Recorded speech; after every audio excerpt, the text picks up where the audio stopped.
Welcome back to the Lost Legends update. I'm Mace and,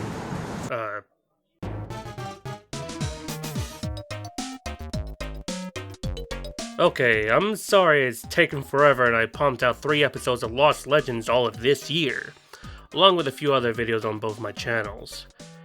You would have thought I prioritized this little series of mine, but reality is, I haven't. On my end, it's a mess at the moment. Its schedule wasn't a thing after the Propeller Arena episode, and the main plan was to get Shantae Part 2 out in late October, along with Part 3 in November, along with the Mace 2.0 video on Shantae Advance, and possibly cap it off with Thrill Kill by the end of December. Yeah, there's no valid excuse or off-bound reasons beyond my control why I haven't got to my videos. One is that I'm doing some 3D modeling, and that's a slow process. The second and most damning bit, I've been playing some Borderlands 4, despite people wouldn't recommend it because of the glaring performance issues and lack of optimization. And yet I pumped out 150 hours on this, slowly catching up to Cyberpunk in terms of playtime. I plan on making a video about this since I had written the script and did the VO, but I hold it back because it's not good enough. I also want to solo a raid boss, and that involves waiting for them to release it by December. In other words, it's not laziness. It's just me procrastinating. You know, doing other stuff that's not this. Now let's get to the program and talk about more Shantae.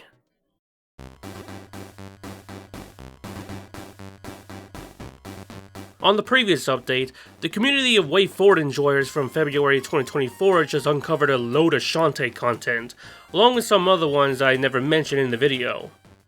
It contained a pitch PowerPoint of an unannounced/unreleased Shantae running gun, images and concept art of Risky's Revenge in the best quality, a follow-up to the 32-bit Shantae revealed to be mock-ups, and a never-before-seen 3D Shantae that's only in an experimental stage. Oh, and one screenshot of a cancelled console version of Shantae, allegedly for the Wii. Now, this update is part 2 of the whole crusade, and I'm dedicating this entire video to the builds of Risky's Revenge. Oh, you see that time bar? We're in for a ride.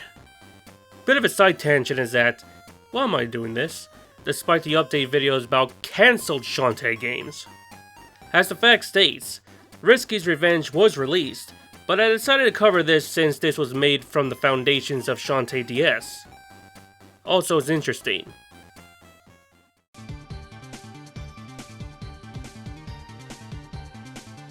In this video, we have a grand total of 38 builds.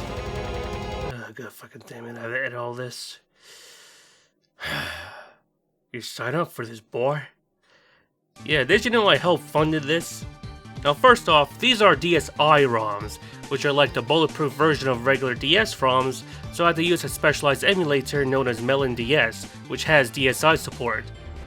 This lot of Risky's Revenge is practically the entire development cycle for that game that was first released exclusively on the DSi as a digital download. Before you ask, no and hell no, I'm not going to analyze all 38 builds, because a good chunk of it are dated in a week or less. 3 of which are separated by minutes. I'm only separating these by the months and unique titles. In other words, I'm covering about 14 to 15 builds, and I have to abridge the whole thing. Also, a couple things.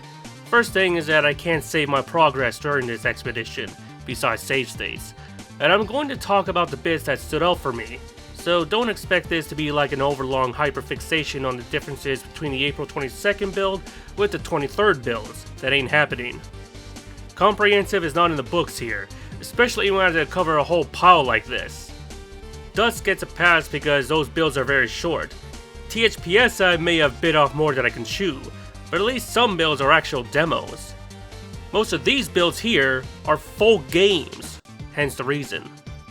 So for clarity, analyze builds by month and unique titles, point out the bits that are interesting, use save states if necessary, and try to avoid making the length of an average Quentin Reviews video. Now the rules are set, let us begin.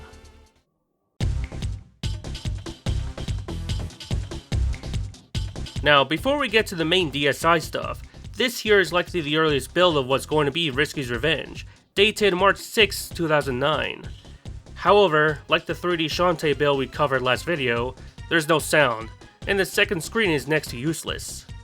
Let's start with the GM, which they reused GBC assets to put together, I think.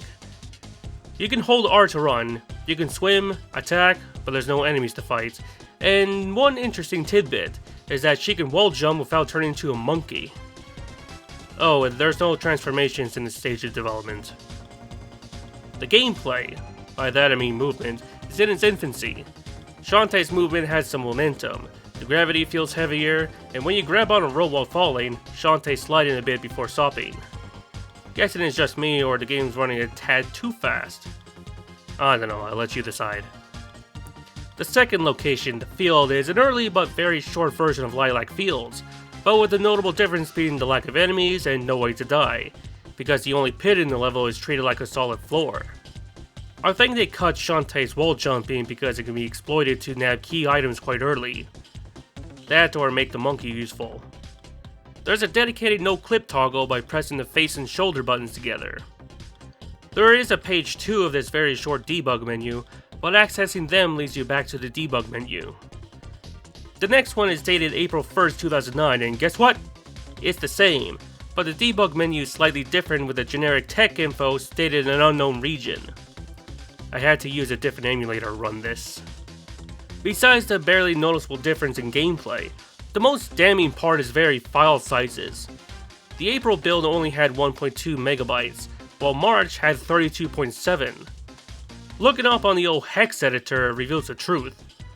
The first 1.72 megabytes is legit, while the rest is a whole forest of FFs, meaning there's no meat on this bone, only fat that's worthless, even for soap making. Now let's move on to our tangent. Again.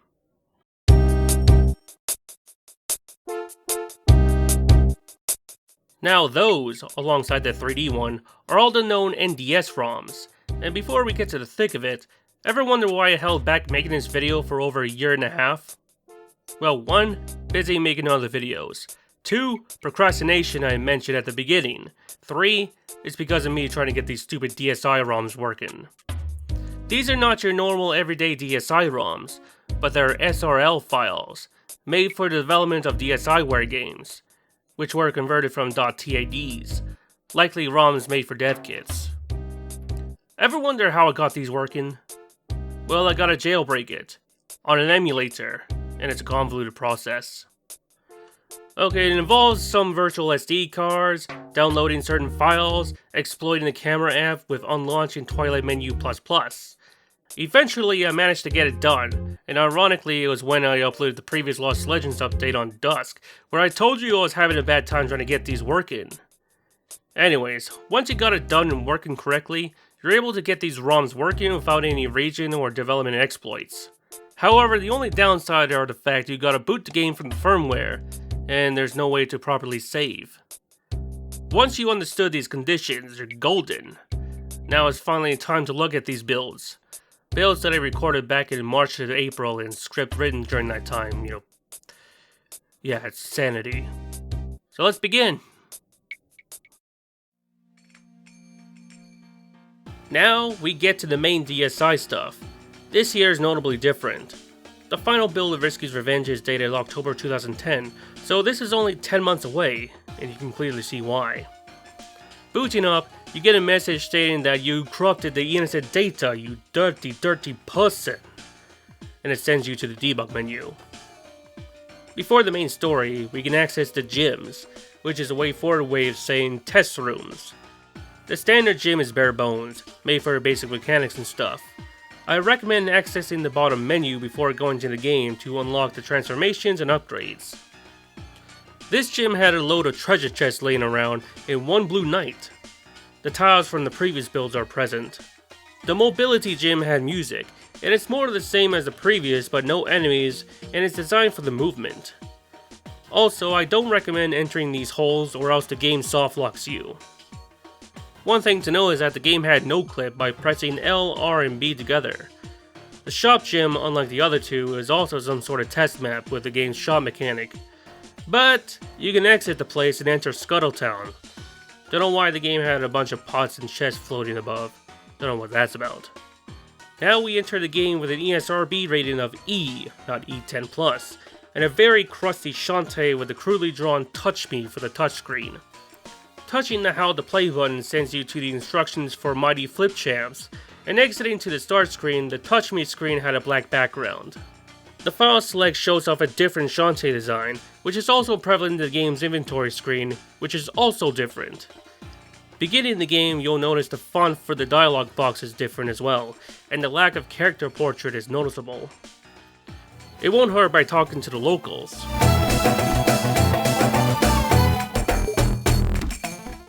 I don't know if this is an actual placeholder or some weird Scuttletown lingo, but I'll leave you decide. How about you, big man? Okay, this Stone Golem NPC is the only one to show you a character portrait, which is supposed to be Risky Boots, but the palette is messed up. The Relic Hunter Expo is not even finished with the solids, temp tiles, and no sky. The biggest change here is the one crucial plot element is that Mimic isn't presenting a lamp, but a hi-fi stereo boombox and a cassette tape of Kenny Loggins' Danger Zone. No, seriously, and this is after the whole bit about taking a dump as a distraction. This implies that the Shantae universe took place in our world, but into the future. Crazy enough, the expo went on as planned without Risky Boots showing up, though she stole it off screen.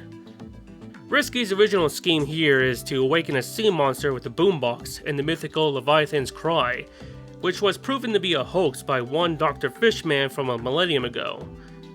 When Shantae was fired, Mimic told her about the failsafe if Shantae didn't do the job, which is him building a device, something to defend Scuttletown from going under. If that sounded familiar, then yeah. Sounds like an early interpretation of the dynamo from Half Genie Hero. Once Shantae reaches to the woods, the layout seemed off. One notable thing here is that there's a chest that contained the grubs located near the chef's house, and the description questioned the item. Anyways, when meeting Ronnie Tops, she just gives you the dog in the form of a sack. That and talk about a Dr. Fishman from the old world, and turns out that the Leviathan's Cry is indeed real. The fish doctor just straight up lied, and Shantae has to reclaim the 3 cassettes from the Barons. Returning to the chef, she asks if I found the sauce melon. Early plot element where Shantae was originally going to gather some ingredients for her. Oh, by the way, the forest is still playing Burning Town, even when Chef creates the meal for the squid. Once it's done, I enter the labyrinth, and the notable difference here is the music. So instead of me vigorously going through the whole dungeon intended 15 times, I no-clip the 2 crucial parts, Monkey and the boss door. No-clip sequence break the hell out of this. Fighting Squid Baron is not much, but defeating him reveals me the magic seal used in the final game, not a tape cassette. Once you left the labyrinth, Risky Boots didn't show up. Believe it or not, lads, apart from plot elements, the story beats are the same. Shantae fought Risky, got fired by the mayor, meet Rodatops, beat the squid, etc. The difference here are a lot of items that aren't finished. The sounds are not implemented all the way, and crudely drawn placeholders or JVC assets. I also assume that the quests here are incomplete too. The various small crawl spaces will send Shantae anywhere but where she's supposed to. Also, Pullet Bay is much shorter here, and I met Scuttlenats after he pulled a 400 IQ move of firing his best line of defense. He gave her the deity of Scuttletown and gave to the warmonger version of Alan the Alien. Yeah, good move. A+, 7.5 out of 10. Pillsbury Doughboy looking bastard. Oh, by the way, I died in gaming this ugly ass game over screen. Yeah, remember the bit where I can't save the game? Well, pressing continue sends me straight to the start. That's a good hour wasted, and keep this in mind that Risky's Revenge is a 3.5 hour game. Luckily for me, you can obtain story related items from the debug menu.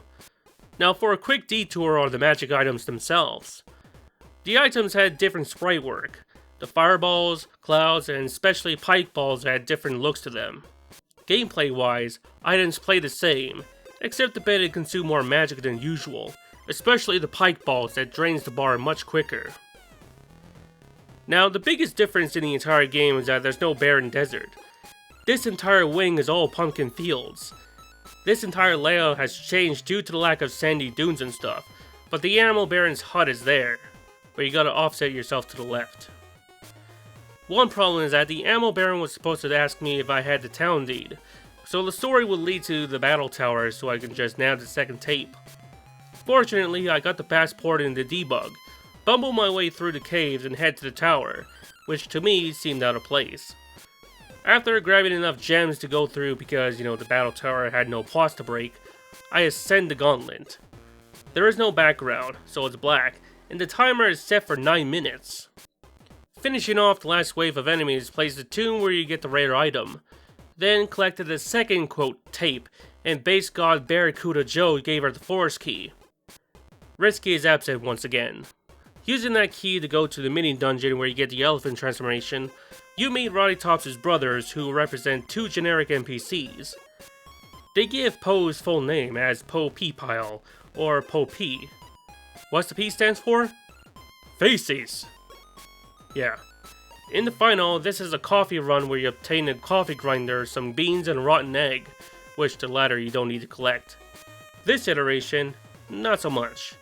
One of them is concerned about his sister shouldn't be eating half-genie brains, comparing to mermaid meat. The literal deal here is that Shantae can keep her brains away from Roddytops, and is supposed to meet them at the zombie wagon. Meeting Roddytops again, she's asking you for a fetch quest for some fish nip, a mixture between grubs and honey. Earlier in the game, you can obtain grubs quite early. Honey, on the other hand, is in the place where you're supposed to get the coffee grinder, once you have obtained the elephant ability. Having those, you head back to Scuttletown, talk to Sky to conjure the fish nips, so you meet them at the end of Mermaid Cliffs and get the C4, which is the only item that had this crudely drawn unavailable icon. Oh, by the way, Mermaid Cliffs is different, did you notice? The first area didn't have any music, and not only lacking in fish enemies, but only one knight and mermaid. Also, the underwater alcoves don't have any entries, so if you attempt to swim through there, then you're hitting a brick wall, or a bottomless pit. Second area had a few mermaids and a cave entrance that leads to the cave system in Pumpkin Fields. Third area is the entrance to the labyrinth with a few bats, and then the last area, besides the warp squid and save room, is the fish shack. But you can't interact with them, but they gave you the C4 needed.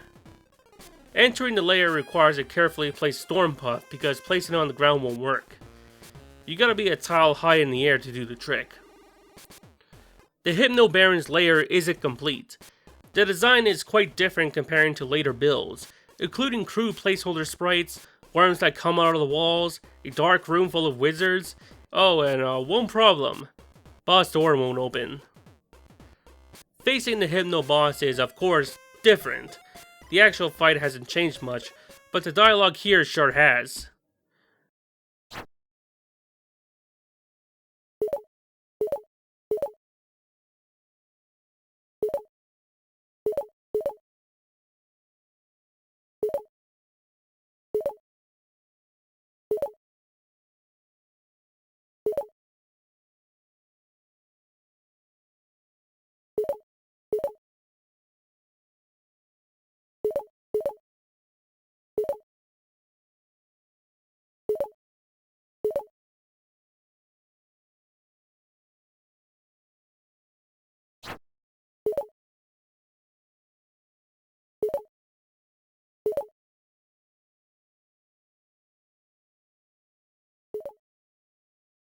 The fight begins, and notice the lack of sound effects. Also, the music plays She Got Moves, aka the music from the start of the game and the Battle Tower theme. Now, defeated him, nabbed his tape, and still no Risky. Then again, Risky's not supposed to be here anyways. Here's the thing that caught me by surprise. A deleted scene.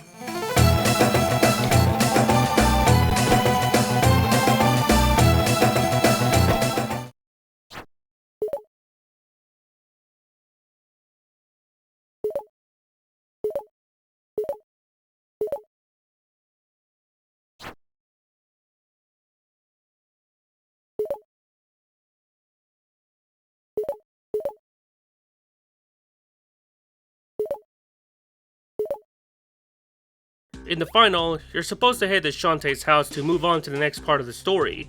But one bit that boggled the minds out of players is the piece of dialogue where she mentions that she has to head to Mimic's workshop to get him to destroy the magic seals. Well, in this build, no one's at Shantae's abode, so she has to go to the workshop, and this happened. So instead of her uncle getting kidnapped and taken hostage, Shantae enters the shop, gets knocked out cold, and had her tapes stolen. The Squid Baron story is that he got his babies to follow Risky after getting interrogated by the whereabouts of the Leviathan's cry. He stated that Risky's splicing them together as they speak, and shoehorns in a fetch quest and told her that she needs to rescue 6 golden babies. Oh, by the way, Sky's placeholder NPC is this little girl here. Alright, so bit of a late cut here. I originally wrote down that this is going to be some boring fetch quest that's broken and skipped to the final boss. Re-recording the footage states that there's more to that. As in, I already got the gold squids once the cutscene's over, and Squid Baron congratulates me for the quest that wasn't finished. Before it warped straight to Risky's lair, Scuttlenuts apologized and regretted his decision to fire Shantae and sold his D to Ammo Baron. In case you're wondering, once you're warped, there's no final gauntlet of enemies or hordes of Tinkerbats, just literally straight to Risky. This trio are placeholders for Roddy Thompson and her brothers, and the whole dialogue is different, revealing what Risky's plan was going to be. Anyways, here's some voiceovers that Anicia and I put in. Hold it, Risky! Don't touch that twisting knob! Ah, there you are. You're just in time for my little concert! You 3! What are you standing around for? You've been paid. Now shove off! Hey, the deal wasn't for cash. What were her brains? Sorry. Change of plans. Let's scram. Forget it, sis. She ain't worth it. You had me, Risky! Step away! I won't let you summon the monster! Monster? Don't tell me. You thought I was trying to bring back the Leviathan? I thought everyone knew that silly story is all hogswaddle. You're lying! Why bother with the tapes if there's no monster? There are 2 sides to every story, my dear. History may have forgotten her, but the famous Dr. Fishman had a not-so-famous wife, Lady Tuna Fishman, a fallen star in the world of opera.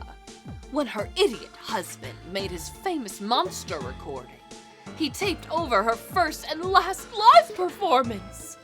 Her greatest opera, used as a scratch tape. It's sickening! I don't get it. Oh, it's all there on Side B! Lady Fishman presents an evening of dinner and screeching. Her high-pitched crescendo cracked the foundation and literally brought the house down. Live audience no more. After that, her voice was deemed the single most devastating sound known to man. And now that it's mine, I intend to use it to shatter the seal on this vault. Bring in the Tinker Tub!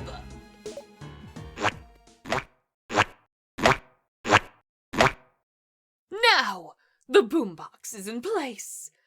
Music is queued up. Okay, men, crank it up to 11!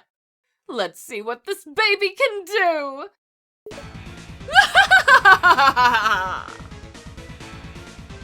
The battle against Risky starts with Risky leaping to the floor instead of landing on her ship. The Tinker Tub is more dangerous here, spewing more cannonballs, spawning lime green Tinkerbats, and it's madness. However, since I know my way around this, I start dominance with 3 pike balls and there's nothing this ship can do about it, unless slowly die by showing their black powder barrels. Yeah, I know this is unfinished, but here's the gameplay. Hey Mace, where's the sound? Oh yeah, there is no sounds coming from that boss fight, except in Tinker Fodder.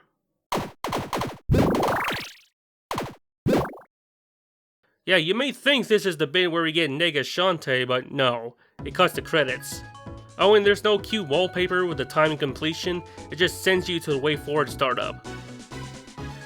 Well, guess that's it.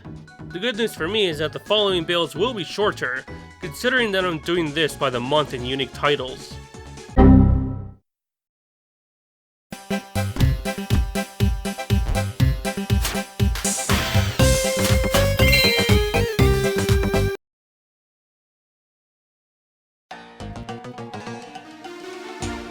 Now, the previous one is our only December build.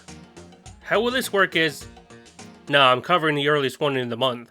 Unless the unique titles are dated closer, then make it later.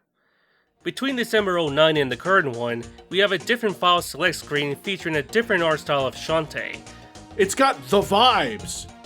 Once the game starts, the text box used a more basic font. Talking to the locals had their own unique text dialogue.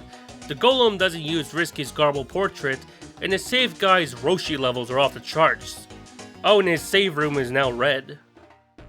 The main plot element was changed to the genie lamp and the 3 magic seals. Plus the expo area looked like it made progress, despite there's already a hole in the roof. Sky's dialogue is different, as she was talking about her love quest progress on finding her man instead of her warbird hatchlings being a bust. Anyways, Risky is there, using the latest cloaking technology Sequinland has to offer. Entering the forest, it plays the appropriate track known as Into the Trees. If enter from Lilac Fields, or else it's Burning Town again. Meeting Ronnie Tops had different dialogue, and now she had sprite animations when using her spider network. Chef dropped the spicy melon thing, and the Squid Baron dialogue is the same, albeit mentioning the stolen magic seal. Again, after defeating the Squid Baron, there's no Risky cutscene. One thing to point out are the warp squids. In the final game, the squids allows you to fast travel to its nearest companion, like Lilac Fields to Tanglewood, Pumpkin Fields to Barren Desert, and Paula Bay to Mermaid Cliffs. It's stupid, but at least in the director's cut it lets you fast travel to any warp squid, depending if you're across the whole map. I did encounter a bug where the background of the Barren Desert isn't showing up. In the early builds, you have to feed the sleeping warp squid a jar of that magic jam. If you attempt warp, it shows off Shantae's character portrait and is in the right palette. This one looks different comparing to the others, and is likely drawn by Robert De Jesus. Come to think about it, Shantae's sprite work always shows a black vest, which is likely based off the old key art. Except the one fast climbing animations, which is an oversight. Fun fact, Shantae's DS sprites are actually edited versions of the GBA one. In Pirate's Curse, they reused the sprites, but they removed the fast climbing animations, but chances are it's still there. One thing I haven't picked up in the previous build is that they didn't code in the part where if something's vital is either smashed or open, it's permanent. So I exploit this glitch where I open up this chest in Lilac Fields that grants me an extra heart, and repeat that a few times. Once I try to gain an 8th heart, the health bar disappears. Paula Bay is much larger, but there's barely any enemies to fight. Meeting the Mayor had different dialogue as expected. Entering Pumpkin Fields where Shantae starts her dominance, there are some notable discoveries outside the maps. One of which are these messages written in tiles. After meeting the Ammo Baron, got the passport, and went through caves, Shantae enters the battle tower, and 2 things. One is the Scuttletown music, and the other being the fact the background is red. Finishing the battle tower, acquiring the 2nd seal plus the forest key, there's no Risky again. Heading back to the forest, get the elephant form and meet Ronnie Tops' brothers who still use placeholders. This time the quest is updated to be the coffee run. The sprites aren't made yet, but at least the place for the supposed beans is created. Hypno Baron's dungeon, I have nothing much to say. That certain room with the door leading to the mermaid form and then the boss is fixed. The dialogue is unfinished, but like the others, he dropped the cassette plot, and it almost resembled the final version, albeit broken. Fight remains the same though. After defeating him with no cutscene mentioning Risky's absence, you expect me to head to the workshop to trigger the cutscene. Well, guess what? That's exactly what I did. Apparently it got blue screened. Yeah, this build's pretty broken. I'm guessing they removed the original cutscene or something went wrong. So by this point, you can't progress any further to do the Squid's Fetch quest. Even if they got the original cutscene fixed, then the path leading to the final boss is not implemented. Of course, the cave is there, but it's unfinished. And you can't leave the place either. So in other words, you're boned. By the power of debugging, I warp myself to the finale. Roddytops and company are still using placeholder sprites, and the dialogue is indeed different, but also broken. Here's the cutscene again. Hold it, Risky! Ah, there you are. You're just in time for my little concert! You three! What are you standing around for? You've been paid. Now shove off! Hey, the deal wasn't for cash. What about our brains? Sorry, change of plans. Our lifetime supply of coffee. Let's go, kids. She ain't worth arguing with.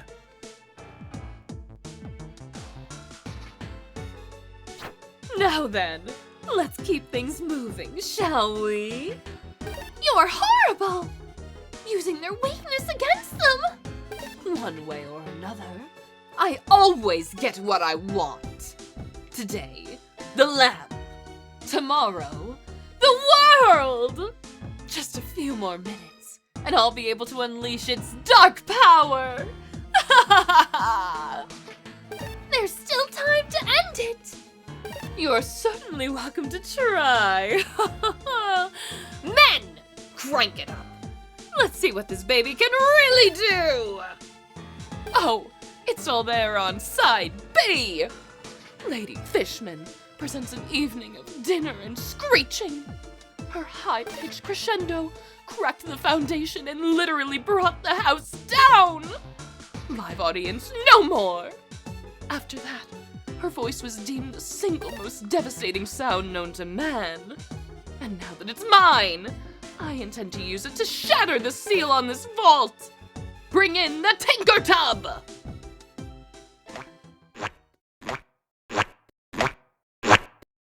String ID not found.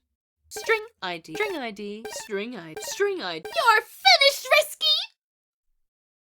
Gotta keep your eyes on the prize. What's this? The magic lamp is back and ready to rock!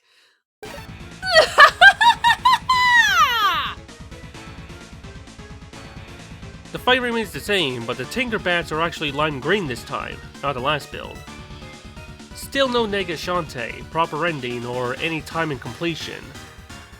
That's pretty much it.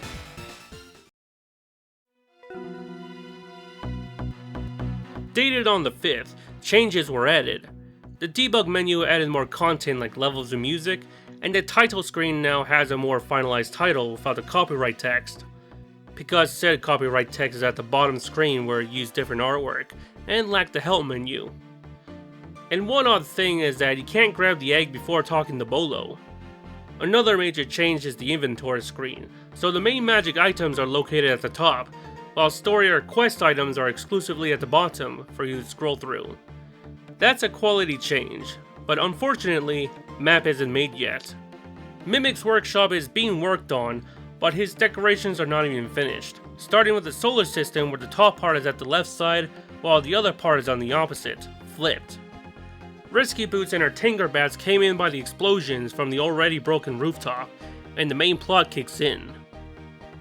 After defeating the Tinker Tub and got fired, Mimic is at the workshop, but can't be interacted. You still can't talk to Sky, and the old Coot's save room reused the vacant room from the other side of town, but his dialogue didn't change. Speaking of that vacant room, there's the lady, but you can't talk to her. Now, for those who only played the iOS port or director's cut of the game, then this place served no purpose apart from being ransacked by pirates. In the original DSi version, this is the import room, where if you have either Mighty Flip Champs or Mighty Milky Way downloaded, beaten, or 100% completed, you'll acquire extra gems.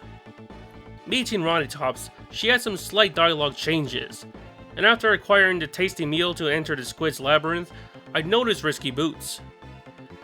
The post-labyrinth cutscenes do play, and guess what? The game used the character portraits. One odd change in Risky's design is that her hat's colors are reversed. It's supposed to be purple and red, not red and purple. Entering the labyrinth plays the cutscene as normal, so I sequence broke the hell out of this, acquired the monkey and the necessary key to open the final door leading to the boss. But I can't access that, and I think I know why. I triggered Risky's cutscenes first, which is supposed to trigger after I defeated the squid. In Paula Bay to get the talent lead, the level design has changed to that awful place with the moving poles and shit that made me question how did Scuttlebutt manage to get there without turning into a monkey. Then again, who am I to talk? I know clip because screw that noise. The caves in the desert are very different in design. Talking to this guy claimed to poop himself, and talk to the Ammo Baron to trade in the talent deed for the passport.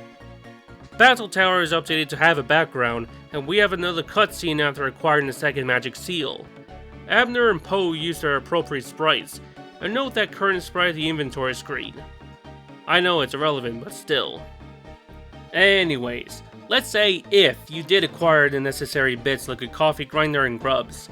Entering the shack where Roddy Tops and her brothers reside, there's no interaction, and immediately you got the C4 to blow up the entrance of the Hypno Baron's lair. Yeah, that tracks. Skipping through the labyrinth, the boss isn't too different apart from the lack of sounds, and the music used the ambush theme. The one cave that leads to the final areas of the games have updated. Thing is, this build still didn't include the shmup section. And guess where that big door leads to?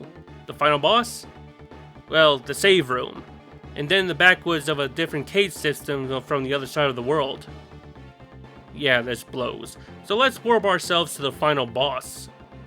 They got the appropriate sprites for the NPCs, removed any remnants of the old Leviathan's cry plot. Shantae is ready to throw down against her Tinker Tub. Risky actually got on. Her Tinker Bats aren't lime green, and once the ship's destroyed and Risky revealed to her about the actual part of her plan, using the lamp to strip her from her powers and facing off naked Shantae, or Ghost Shantae because of the messed up colors. She may have ripped her magic, but debug buffs don't apply to that lamp. Once Shantae destroyed Ghost Shantae, it fades back to her house with her friends, but this ain't the ending. This is the pivotal plot point that leads to the Squid Baron's Golden Squid quest, that leads to the final boss. By the way, credits still remain the same.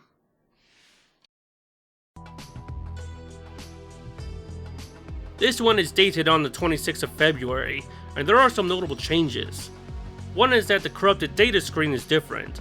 The wayforward screen lacked the red stripe, the SRB rating is RP, and the title screen telling the user to not distribute. The How to Play button now has proper instructions for the game, and the file select still use the old Shantae look. Also, one tiny little tidbit is what publisher are they trying to push this game towards? Seeing the gameplay located at the bottom left? Ubisoft. Also note that my debug powers are gone, so I have to play this legit. The game plays like our previous build, but with more subtle changes. For one, Shantae has an extra line after defeating the first enemies. Then Mimic's workshop is more finalized, with the roof still intact until Risky Boots shows up, but the Tinker is now blending to the background. The sky from the roof is red though. After getting fired, Mimic's workshop is empty. You can talk to both Sky and the import girl, the save guy isn't acting like a creep, and finally, the map is in the game. Once you acquire the item, the icon is a blank box, but can be interacted. Meeting Ronnie Tops, more minor dialogue changes occurred, and entering the labyrinth, the squid sound effects are implemented.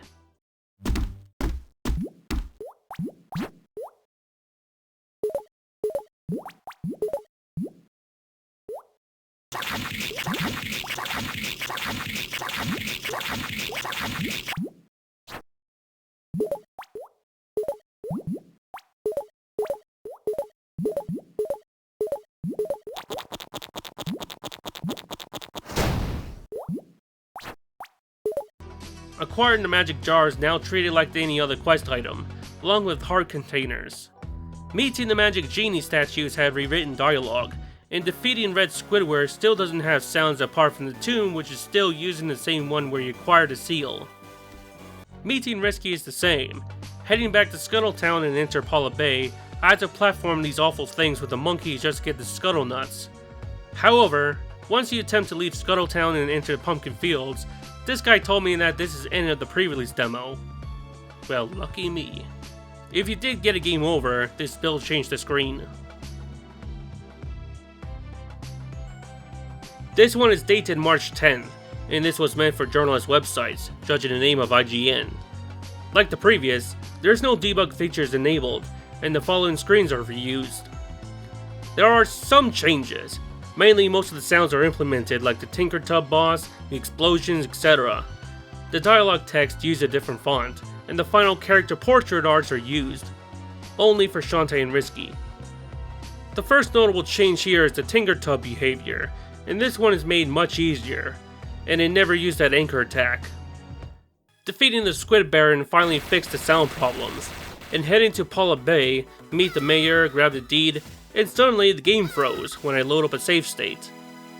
Now let me tell you something, this is an emulator issue. However, chances are if I did went through the whole thing again, then this will probably be the end of the demo anyways, just like the last one. I'm betting my Hot Wheels on that. Dated a whopping 9 days after, our next build did have changes, and this is our debug thing, and be they can start dominance again. The first immediate change is the title screen now has music. Then, only for the first bit of the story, the dialogue had character portraits, until after the expo bit, then it's gone. Bolo's portrait used Shantae's as a placeholder. Two notable additions are the titles of locations if you entered them for the first time, and most of the interiors had its own music, including Roddy Tops' caravan. The chef's tune when she's cooking is not there yet. All in all, the whole chunk of the game shown in the previous builds remained the same. However, this is the debug version of the demo, and once I reach the guard who is in tall invisible wall, you can just no-clip and continue the games as is. No, really, wayforward really did throw in a wall just to prevent players from making progress. Now at this point it's going to be a bit rough just to find the differences, but one thing for sure is that the rest of the game's quests are intact. After the battle tower, you get the forest key to open the hidden gate in the forest, you know, the one where you get the elephant ability. Abner and Poe sent you on a coffee run, and both the beans and coffee grinder are in the same forest region. Give those to Sky, and she fixes the device to make coffee. Then head to the end of Mermaid Cliffs, give them the coffee, and in return, some C4 to blow up the Hypno Baron's lair, after several weak puff clouds. The Hypno Baron's dungeon, I would say it plays most of the same, albeit with the crudely drawn wall worms. However, even if I no-clip the hell out of this labyrinth couldn't be completed because of this room being the outlier. No matter which combination, Shantae walks in and out like there's a wall there, preventing her to nab the mermaid ability. Boss is still a pushover, and Shantae noticed that there's no Risky, so she retreated back to her home and saw her friends who gave her the bad news with a note from Risky.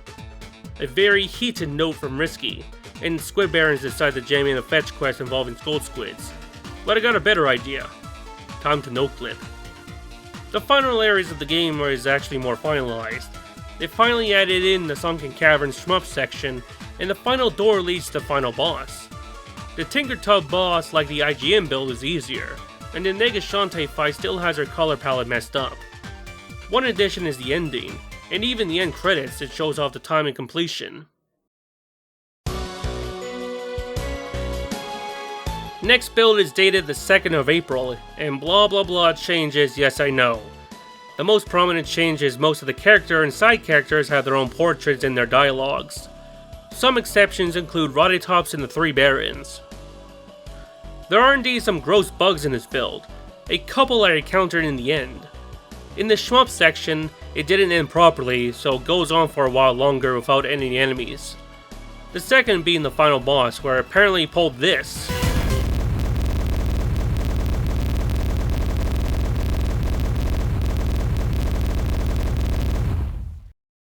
And that breaks the cutscene. One more, which is barely noticeable depending on the environment, Shantae's sprite had some minor transparency problems, and incidentally located on a rack. I'm not going to say anything else, let's move on. The pike balls I've been using now matches the icons shown on the touchscreen. The mines in the shmup section are updated to be bigger. The shop menu used a less shitty font, and the background is blue, just like the text boxes.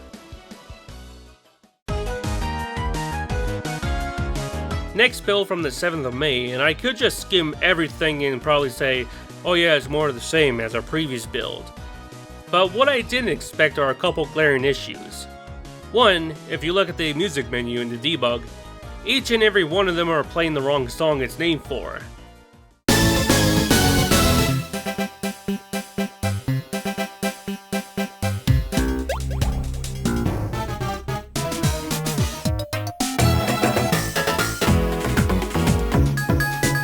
Second is that you can't get past Mimic's expo scene. Joy. Well, that's what I thought, but I never knew I could press start to skip some dialogue in which the cutscene continued as normal. During the Tinkertub boss, another sound has implemented. In the cutscene where Shantae got fired, this happened and got soft-locked.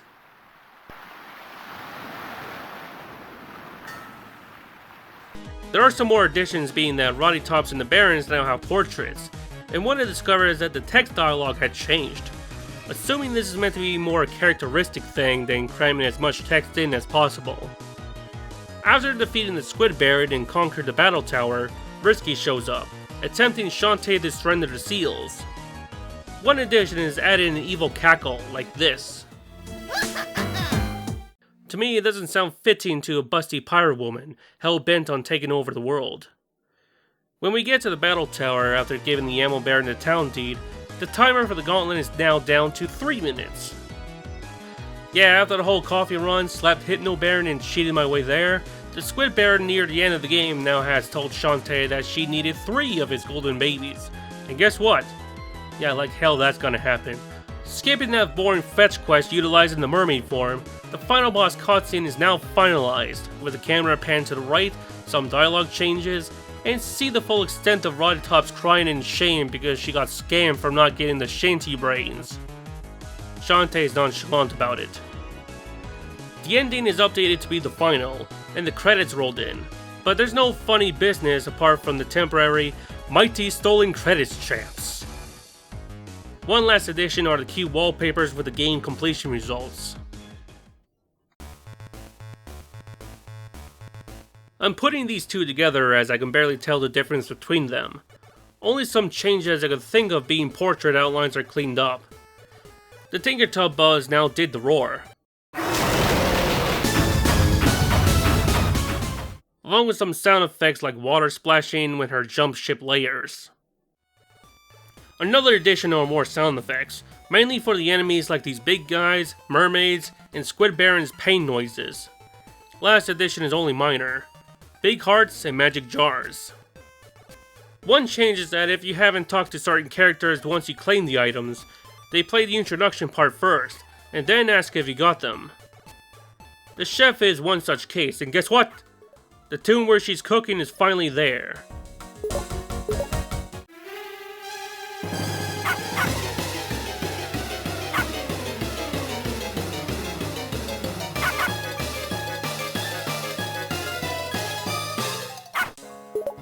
Not to mention, the dog's barking.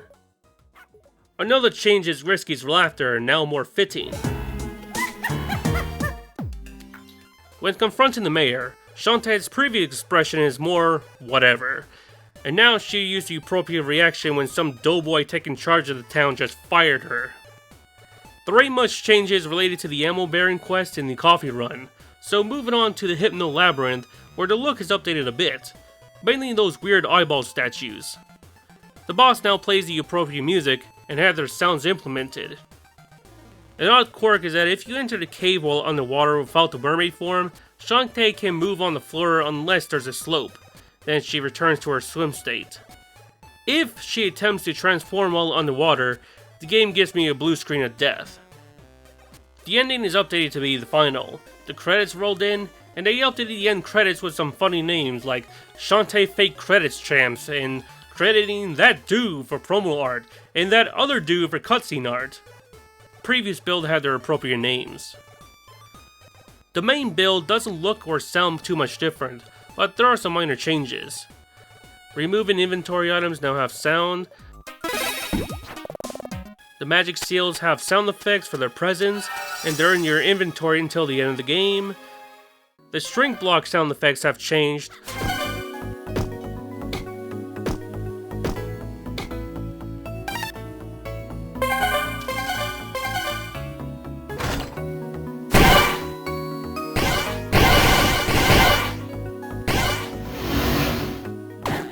They added sound effects for Shantae's powers taken away.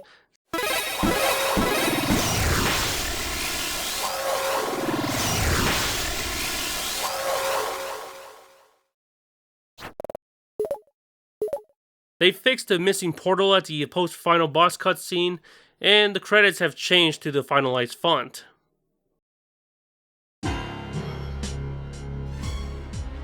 Dated in early July, which is our only July build by the way, we have the other Ubisoft build.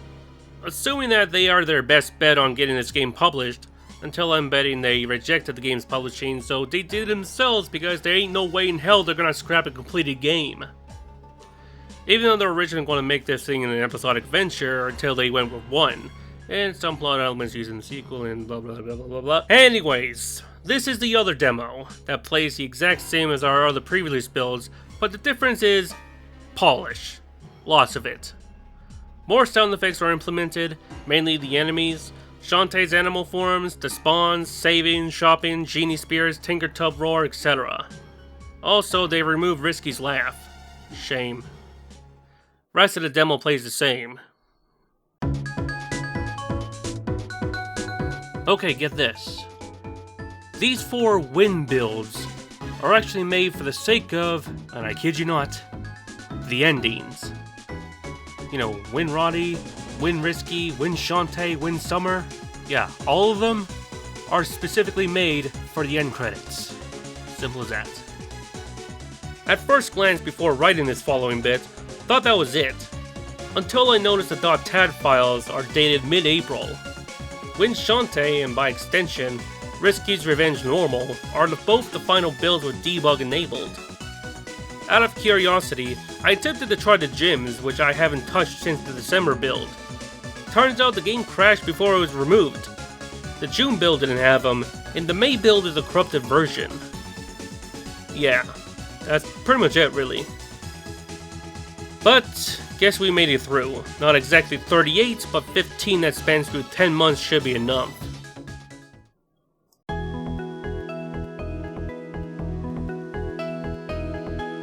Before we move on to end part 2, someone who is doing some Shantae data sleuthing joined my Discord some months ago and asked me some questions. Just one related to the pre-release mock-ups of Risky's Revenge, and gave him the answer with a .zip file of the Nintendo Power screenshots. Now, this user is also doing the same to Shantae Advance for the GBA, and I will thank them for the extra material and the GBA music being midis in disguise. Also, 2 unused character portraits drawn by De Jesus, but the palettes aren't found, so they look like this. Anyways, I asked him about searching for some early plot elements found in the early builds, you know, like the Sauce Melon arc or anything related to the cassettes in Leviathan's Cry. Maybe we should ask him about any remnants of the episodic version. Anyways, I didn't get no reply, except the part they asked me if I ever intend to do Dinosaur Planet one of these days. Now, one extra thing, because this is related to the DS game. In a Q&A during one of wayforward's podcasts, someone asked about after Risky Revolution was done, will they ever cover Shantae Risky Waters? That sounds a bit odd because I believe that Risky Water is just an early name for Risky's Revenge. Well, it turns out I might be wrong about that. According to Matt Bojan himself, Risky Waters is not a DS title, but a GameCube one, as a rafting game. Also, Risky Waters isn't really a Shantae game at all, and it was likely mistaken with someone else. This blurb on screen explains a bit of the whole thing. I'm guessing you probably are seeing something from that leak, or people found an archive of something or other. There was a couple of other ones too. I'll just throw this out there for people who speculate. A lot of times I wait for what would happen over the years we've been doing is something.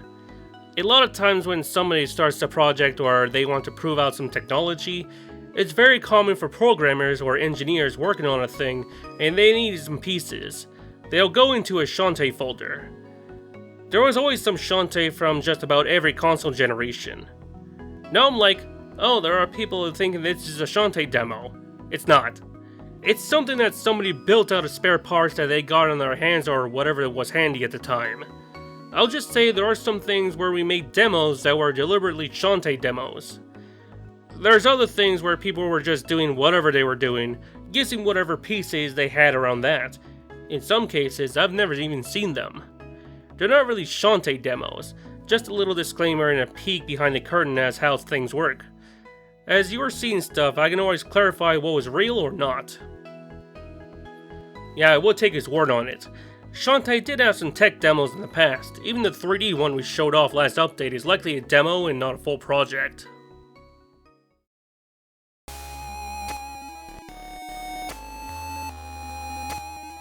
And so, that's a lengthy update.